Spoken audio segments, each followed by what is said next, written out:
दुनिया के नक्शे पर एक तरफ वो भारत है जिसकी मिसाल आज पूरी दुनिया दे रही है, और दूसरी तरफ सरहद पार वो मुल्क है जो अपनी बदहाली और कंगाली के बोझ तले खुद अपनी कब्र खोद चुका है।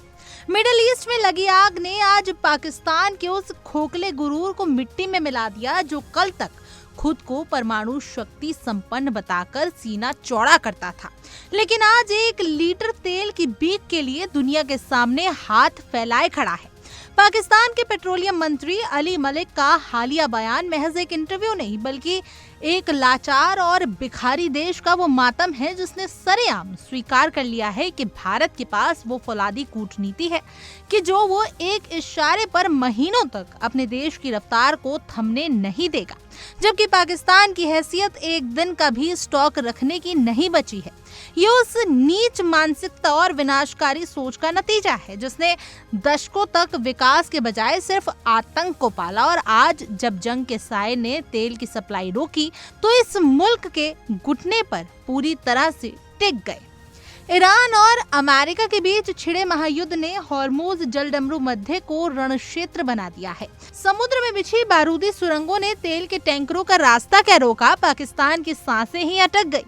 मंत्री अली मलिक ने बेहद शर्मिंदगी के साथ ये कबूला कि पाकिस्तान के पास रणनीतिक भंडार के नाम पर शून्य है। उनके शब्द पाकिस्तान की उस कड़वी हकीकत का पर्दाफाश करते हैं जहां मुल्क सिर्फ चंद दिनों के कमर्शियल स्टॉक पर सांसें गिन रहा है। ऐसे में अगर तेल की बूंद बूंद को भी निचोड़ लिया जाए तो ये मुल्क 20-21 दिन से ज्यादा का सफर तय नहीं कर पाएगा।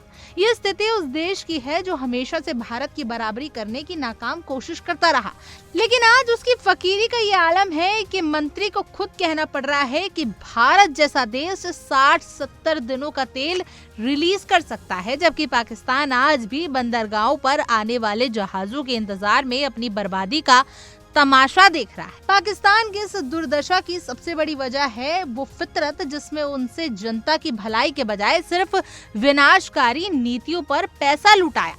आज भारत ने अपनी ऊर्जा सुरक्षा को सुरक्षित करने के लिए जमीन के सीने में विशालकाय अंडरग्राउंड टैंकरों में 5.33 बिलियन ट्रिलियन टन तेल का खजाना छिपा रखा है। ये भंडार भारत की उस सामरिक ताकत का प्रतीक है जो किसी भी संकट में देश की नब्ज को रुकने नहीं देता। दूसरी ओर पाकिस्तान आज भी सिर्फ कागजी घोड़े दौड़ा रहा है। अली मलिक ने खुद माना कि तेल भंडार बनाने के लिए जिन अरबों डॉलर की जरूरत है वो पाकिस्तान की फटी हुई जेब के बस की बात नहीं है। जिस देश की अर्थव्यवस्था पहले से ही गटर में थी वहां अब तेल की किल्लत ने आम जनता का जीना मुहाल कर दिया है। पाकिस्तानी अवाम इसे आर्थिक हमला बता रही है, लेकिन हकीकत में उस भ्रष्ट और कंगाल सिस्टम का नतीजा है जिसने पाकिस्तान को पूरी दुनिया के सामने एक मांगते हुए भिखारी के रूप में खड़ा कर दिया है। 28 अप्रैल 2026 को जब युद्ध के 2 महीने पूरे हो रहे हैं, पाकिस्तान के लिए हर नया सूरज एक नई जिल्लत लेकर आ रहा है। कराची के बंदरगाह वीरान पड़े हैं क्योंकि समुद्र में मौत का जाल बिछा है और पाकिस्तान के पास अपनी नैया पार लगाने के लिए ना तो पैसा है और ना ही संसाधन। रणनीतिक भंडार की ये कमी इस मुल्क को उस भयावह अंधेरे की ओर ढकेल चुकी है जहां से वापसी नामुमकिन है। पाकिस्तान अब भारत की तर्ज पर बैकअप बनाने के ख्वाब देख रहा है, लेकिन दुनिया जानती है कि जो देश कर्ज की बेसाखियों पर टिका हो उसके लिए ऐसे सपने महज एक मजाक है।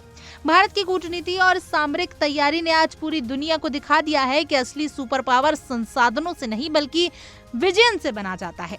पाकिस्तानी मंत्री का ये कबूलनामा उस मुल्क की आखिरी चीख है जो अपनी ही गलतियों के दलदल में धंस कर अब सिर्फ भारत की सफलता को ललचाई नजरों से देखने के अलावा और कुछ नहीं कर सकता।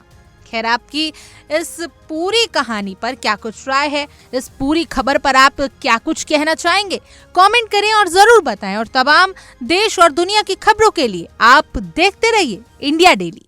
देखिए इंडिया डेली 24/7 अब आपकी स्मार्ट टीवी पर। इंडिया डेली मौजूद है सभी डिजिटल प्लेटफॉर्म पर लाइव और लगातार। इंडिया डेली 24/7 हर दिन राष्ट्र को समर्पित।